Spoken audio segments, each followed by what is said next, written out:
اچھا جی، آج کی یہ جو میں میڈیا ٹاک کر رہا ہوں اس کا مقصد پہلے میں کلیئر کر دوں کہ کس وجہ سے ہم آج اپنی عوام کے سامنے یہ پریزنٹ کر رہے ہیں چیزیں.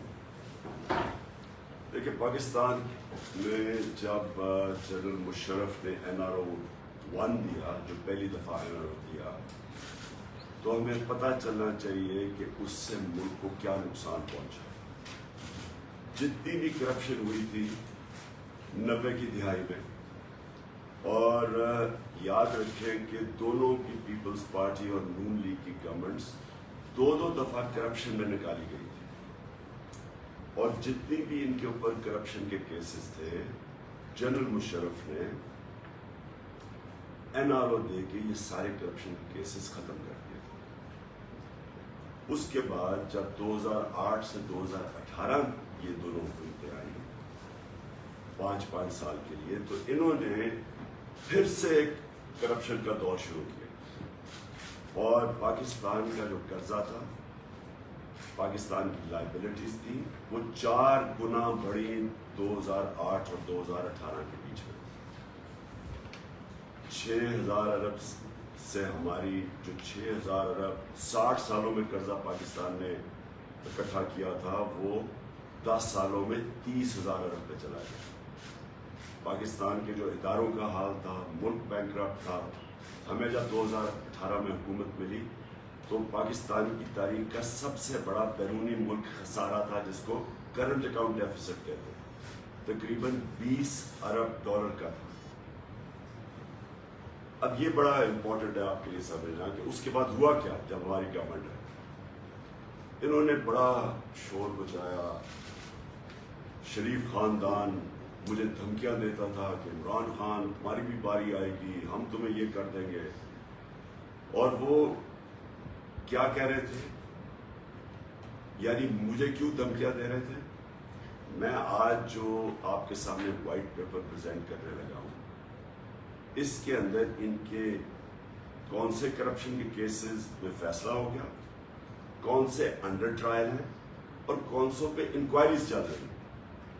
یہ میں آج آپ کے سامنے اس لیے لانا چاہتا ہوں کہ ایک تو پہلے سب کو، قوم کو پتہ چلے کہ ہمارے 5 سال میں ہم نے ان کے اوپر کوئی کرپشن کے کیسز نہیں کیے، سوائے FIA کا کیس تھا.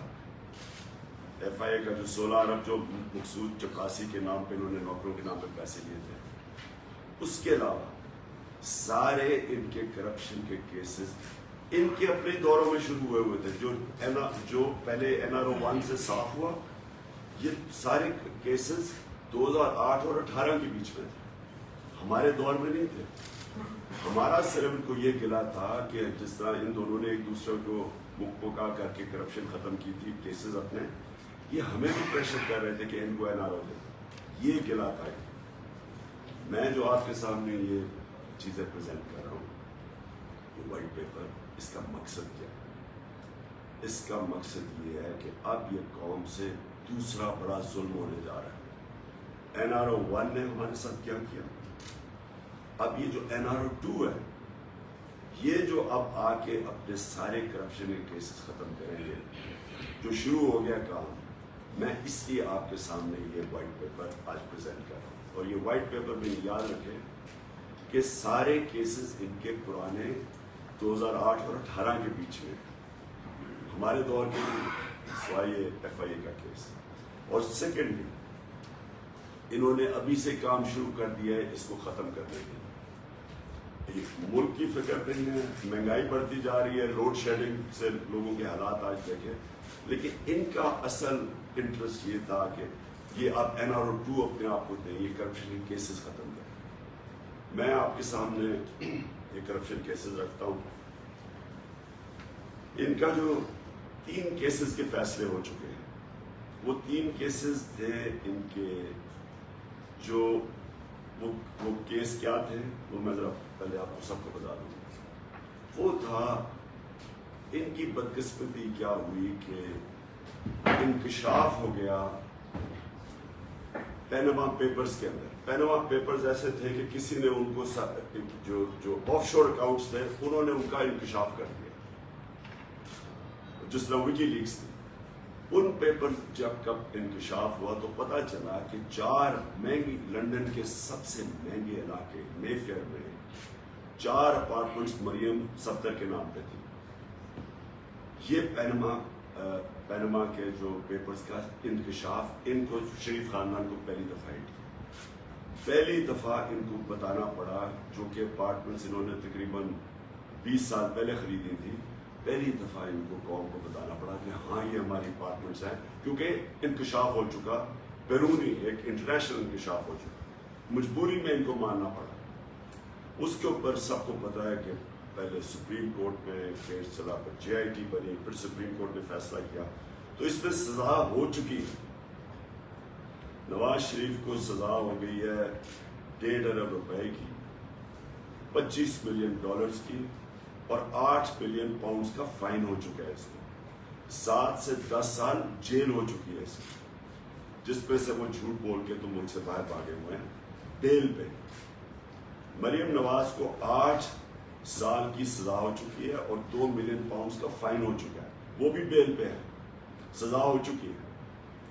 اور ان کے جو 2 بیٹے ہیں حسن اور حسین, وہ ملک سے ان کے دور میں فرار ہوئے, ہمارے دور میں نہیں, ان کے دور میں یہ فرار ہوئے ملک سے. اور یہ میں آپ کو آج بتا دوں, جب ان سے پوچھا گیا کہ جناب آپ نے جواب دینا ہے, تو دونوں نے کہا ہم پاکستان کے شہری نہیں ہیں. اس کی کوئی مثال نہیں ملتی. کوئی آپ سارے ملکوں کے ہندوستان دیکھ لیں, کہ کہیں دیکھ لیں, کوئی ڈیولپڈ ملک میں دیکھ لیں کہ ایک ملک کا 3 دفعہ پرائم منسٹر, اس کی اربوں روپے کی پراپرٹیز لندن میں, ان کی بزنسز باہر, اور وہ کہتے ہیں کہ ہاں, ان کے بیٹے کہتے ہیں ہم پاکستان کے شہری ہیں. اور یہ جو ایفرفینز ہیں, یہ یاد رکھیں, یہ صرف وہ ہے جو پینما میں انکشاف ہوا. باقی جو اس کے بیٹے کا 1 ہائیڈ پارک میں وہ تقریباً 9 ارب روپے کا جو پراپرٹی ہے, یہ اس کے اندر شامل نہیں ہے, یہ انکوائریز میں شامل نہیں ہے. جو ان کی باقی پراپرٹیز ہیں جو چھپی ہوئی ہیں, وہ یہ تو ٹپ آف دی آئس برگ ہے, تو کچھ نہیں ہے جو ان کے باقی پراپرٹیز باہر پڑی ہوئی. تو یہ صرف وہ ہیں جو آپ کے سامنے آئی ہے. ٹوٹل کیسز میں آپ کو بتا دوں, اس میں 40 سے 45 ارب روپے کے وہ کیسز ہیں جو کہ فیصلہ ہو چکا, جو انڈر ٹرائل ہے, اور جن کے اندر انکوائریز ہیں. 40 سے 45 ارب کے یہ کیسز ہیں, اور 16 کیسز ہیں. تو میں صرف تھوڑوں کی آپ کے سامنے تفصیل رکھتا ہوں, تاکہ آپ کو پتہ چلے کہ یہ جو آپ آئے ہیں اس ملک کے اوپر, جو ہمارے اوپر مسلط کیے گئے ہیں, یہ وہ لوگ ہیں کون. یہ وہ خاندان ہے جس نے 30 سال سے ملک کو لوٹ رہا ہے. اور یہ اب ذرا میں تھوڑا سیمپلنگ دیتا ہوں کیسز کی. ان کے اوپر سب سے پہلے تو جو اب یہ صرف یہ کیسز ہمارے دور کے 16 ارب روپے کے FIA کے اندر کیسز ہیں. اور وہ کیسز ہیں کیا؟ وہ انہوں نے رمضان شوگر, یہ شباز شریف کے کیس ہے, انہوں نے اپنے نوکروں کے نام پہ پیسہ لیا 16 ارب روپیہ, جس میں مقصود چپراسی کے نام پہ 4.25 ارب روپیہ آیا, اور پھر اس کو ڈسٹریبیوٹ کیا یا ملک سے باہر بھیج دیا. یہ اب ہو کیا ہے, میں ذرا یہ اس کی آج وائٹ پیپر پبلش کر رہا ہوں. اب انہوں نے FIO کے اوپر آتے ساتھ ہی انہوں نے جو ڈائریکٹر تھا, جو انویسٹیگیٹ تھا, اس کو ٹرانسفر کر دیا. جو انویسٹیگیٹو آفیسرز تھے ان ساروں کو باہر پوسٹ آؤٹ کر دیا, کیس سے ہٹا دیا. جو اسپیشل پروسیکیوٹر تھا اس کیس کا, اس کو کہا کہ آپ عدالت میں نہیں آئیں گے, اور سارا جو ریکارڈ ہے انہوں نے اپنے پاس رکھ لیا. اب یہ خطرہ کیا ہے کہ یہ 16 ارب روپے کے ریکارڈ, جس طرح LDA میں ان کی لوٹ مار تھی, ان کے وہ جل جاتے تھے سارے ریکارڈز, یہ اب خطرہ یہ ہے کہ اب یہ ریکارڈز غائب ہو گئے. یہی ہوا تھا جب زرداری کو NRO جنرل مشرف نے دیا تھا, تو سوئٹزرلینڈ میں ان کے پاس جو $60 ملین کا ریکارڈ پڑا ہوا تھا, برطانیہ سے ایمبیسڈر گیا اور وہ سارا ریکارڈ چوری کر کے لے کے آیا، وہ ریکارڈ ڈسٹروائے کر دیا گیا. تو اب وہی 16 ارب روپے کا اب ریکارڈ غائب ہو جائے گا، اور ہمیں یہ خدشہ ہے کہ یہ جب سے اوپر آئے یہ ریکارڈ اب ڈسٹروائے کیا جائے. دوسرا کیس 4 نیب کیسز ہیں ان کے اوپر، 7.3 ارب کے ان کے اوپر منی لانڈرنگ کیسز ہیں. شہباز شریف، والد شہباز شریف پرائم منسٹر بیل پہ، بیٹا حمزہ شریف وہ بیل پہ چیف منسٹر پنجاب، اور تیسرا سلمان شہباز باہر بھاگا ہوا ہے. اب وہ تیاری کر رہا ہے واپس آنے کی. وہ باہر اس لیے بھاگا ہوا ہے کہ وہ ڈائریکٹلی امپلیکیٹڈ ہے اس کیس کے اندر. پھر ایک اور کیس ان کا ہے، وہ بھی ابھی تک چل رہا ہے، اور وہ افسوس کی بات یہ ہے کہ سارے ہمارے دور کے پہلے سے بنے ہوئے ہیں، لیکن ہمارے دور میں کیونکہ نیب آزاد تھی، ہمارا کوئی کنٹرول نہیں تھا، تو یہ کیسز چلتے جا رہے ہیں. اور یہ کیس کیا ہے؟ یہ سمپل کیس ہے. انہوں نے ایک ڈرین بنائی رمضان شوگر مل میں 21 کروڑ روپے کی، اور وہ پبلک کے پیسے سے انہوں نے وہ ڈرین اپنی رمضان شوگر مل کا سارا جو گند ہے اس سے نکالنے کے لیے. سیدھا یہ کرپشن کا کیس ہے. کرپشن کا ڈیفینیشن یہ ہوتا ہے کہ اقتدار میں آ کے ذات کو فائدہ پہنچائے. یہ سیدھا کرپشن کا کیس ہے. پھر آگے چلے جی، اور وہ ٹی ٹی کے کیس 7.3 وہ کیا ہے، جعلی ناموں کے اوپر انہوں نے پاپڑ والا اس طرح کے نام تھے، وہ کبھی ملک سے باہر ہی نہیں گئے تھے. ان کو باہر سے انہوں نے کہا جی انہوں نے ٹی ٹی ریمیٹنسز دکھائی ہیں، اور جب پاسپورٹ چیک کیا تو ملک سے باہر ہی نہیں گئے تھے. تو سارے فیک نام کے اوپر یہاں سے چوری کر کے پیسہ باہر بھیجا، اور باہر سے فیک نام کے اوپر پیسے پاکستان لائے گئے. اور ملازم یا کوئی وہ لوگ جو جن کے پاسپورٹ سے انہوں نے پکڑے ہوئے. پھر ان کے انڈر انکوائری کیسز کیا ہے، یہ ذرا دیکھ لیں. شہباز شریف کا کیس، اس نے پرائم منسٹر کا جہاز، چیف منسٹر نے پرائم منسٹر کا جہاز استعمال کیا، اور اس جہاز میں اس نے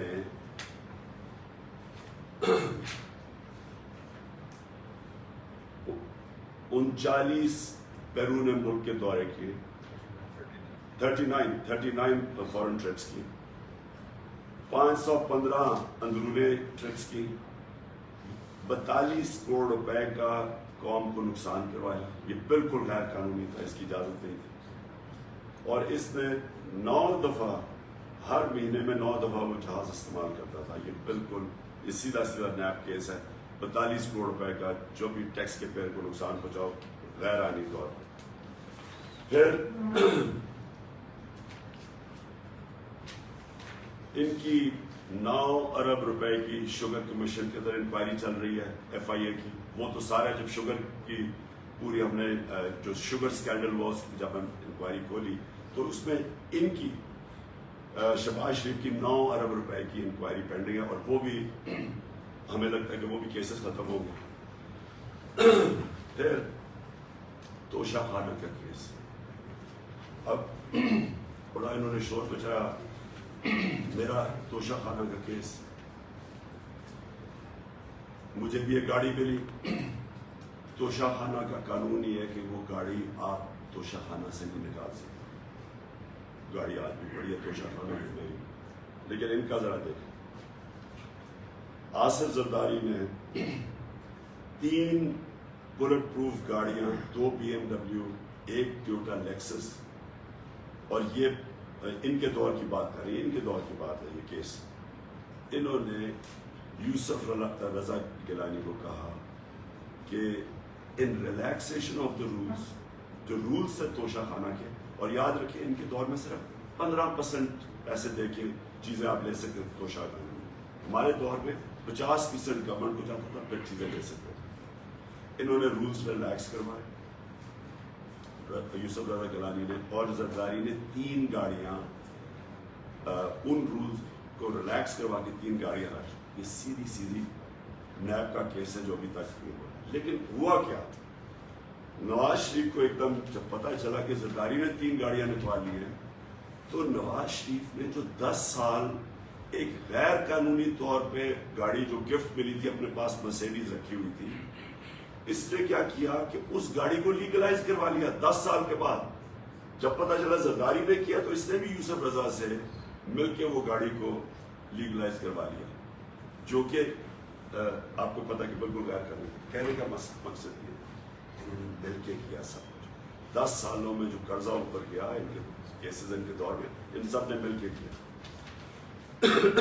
پھر میں آپ کو اور ذرا سیمپل دوں کہ یہاں ہوا کیا ہمارے ملک سے. ایک کیس، اب یہ سارے نیب میں کیس پڑے ہوئے. ان کا ایک چپراسی تھا گلزار، مقصود چپراسی کو تو آپ کو سنا ہوگا. اب یہ ذرا جو گلزار تھا، گلزار کے بینک اکاؤنٹ میں 50 لاکھ روپے آتے ہیں. کون 50 لاکھ روپے دیتا ہے؟ ایک کوئی اورنگزیب ہوتا ہے، وہ 50 اورنگزیب بٹ جو کہ اس کو 50 لاکھ روپیہ دیتا ہے. اور پھر اس اورنگزیب بٹ کو چیئرمین بیوٹیفیکیشن کمیٹی گجرات بنا دیا جاتا ہے. ڈی سی او اور تحصیل میونسپل ایڈمنسٹریشن اس کے نیچے رکھ دی جاتی ہے تاکہ وہ وہاں سے ریکور کر سکے جو انویسٹمنٹ ان کو پیسہ دیا. پھر ایک اور کیس ہے،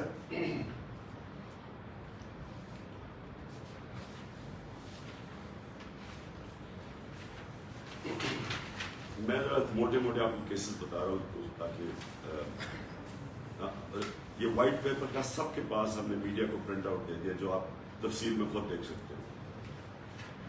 ایک احسن اقبال، ان کے بھائی کو کانٹریکٹ دیا جاتا ہے ہارٹی کلچر کا.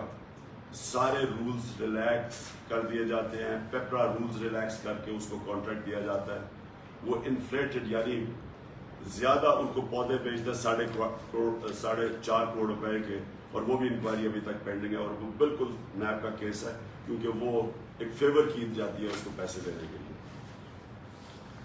پھر جناب نواز شریف 2013 میں جب آتا ہے، لاہور کا ماسٹر پلان چینج کیا جاتا ہے.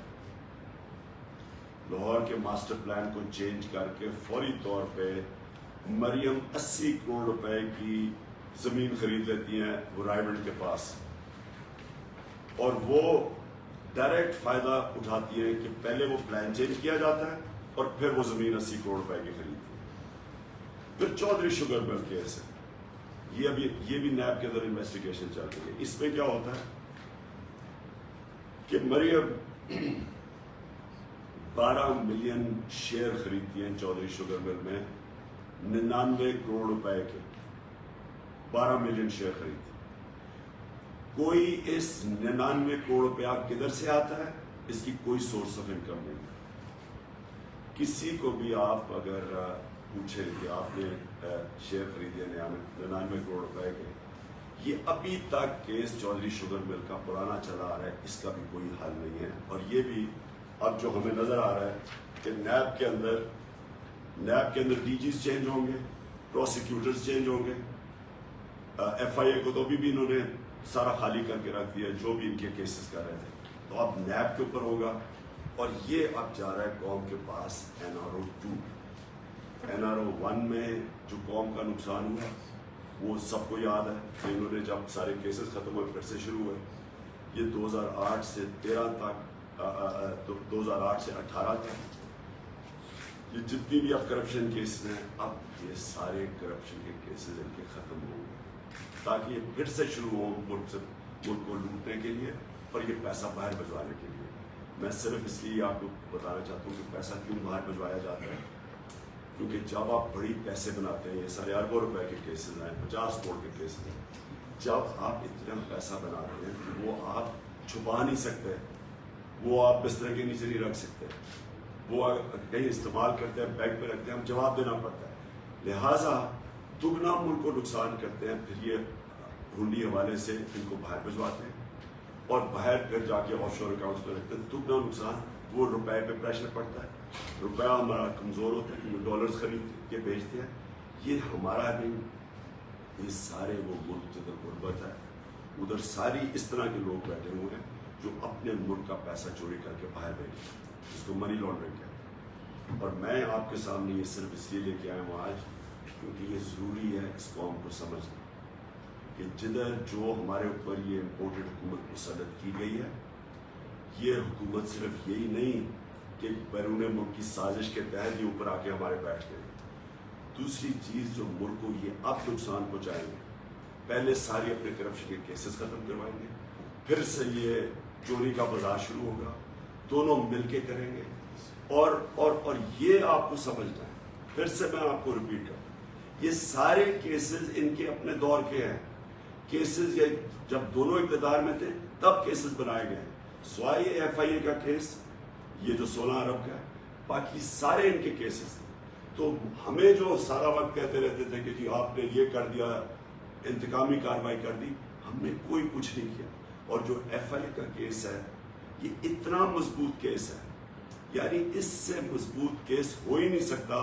افسوس سے مجھے کہنا پڑتا ہے کہ ہمارا انصاف کا نظام، ڈیٹس ملتی گئیں، کبھی بینچ ٹوٹ جاتا تھا، کبھی کمر میں درد ہو جاتی تھی، اور کبھی جا کے نیب کے اوپر نیب میں جا رہے ہیں تو پورا جلسہ کر دیا پکڑ کے۔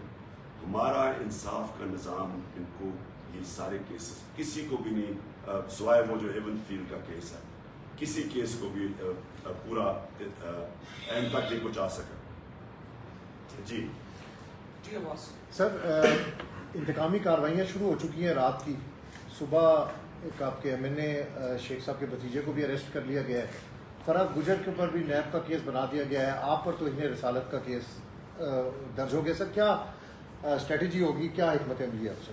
دیکھیں، یہ کسی کو کوئی شک نہیں ہونا چاہیے کہ یہ ایک مافیا سے ہماری ڈیلنگ ہے۔ دیکھیں، مافیا جن کو سپریم کورٹ نے جب سسیلین مافیا کہا تھا، تو مافیا کا کیا طریقہ ہے کارروائی کا؟ وہ یا لوگوں کو خریدتے ہیں، جس طرح ہمارے سیاستدانوں کو انہوں نے خریدا، ان کو اوپر پیسے دے دے کے خریدا، میڈیا پہ یہ پیسہ چلاتے ہیں، اپنے آپ کو پتہ ہی چل گیا کہ کون سے میڈیا کے لوگ ہیں جو ہر ان کی برائی کی کھڑے ہو جاتے ہیں ان کے ساتھ، ان کی اور پروموٹ کرتے ہیں ان کو، آپ کو پتہ تو پیسہ چلتا ہے۔